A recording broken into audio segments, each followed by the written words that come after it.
Сәлеметсіздер ме? Бүгін сіздерге стористі әсемдеуді көрсеткім келіп отыр. Кез келген бір шаблонды аламыз. Оған градиентті қоямыз. Көбісі біле бермейді. Осы градиентті қайдан алуға болатынын сабақтың соңында көрсететін боламын. Сондықтан да видеоны соңына дейін көреміз.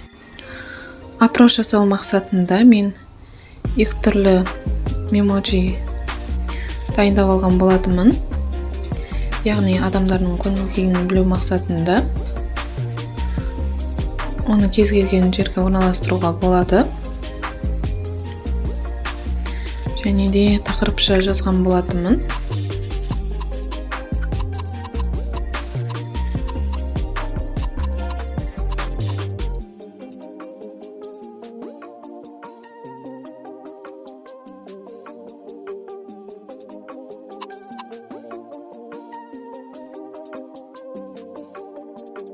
Тақырыпшаны жазып болғаннан кейін стикерге реттік номер береміз. Бірінші, екінші санын жазып алғаннан кейін опрос жасаймыз.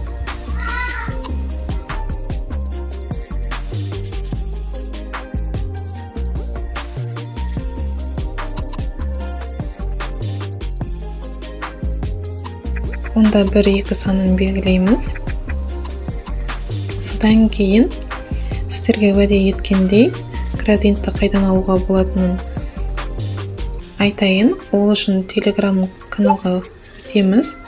Поискке PNG картинки для stories деп іздейміз. Онда қазіргі таңдағы стикерді табуға болады.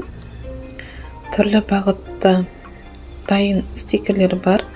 Оны стористі сәндеуде қолдансаңыздар болады.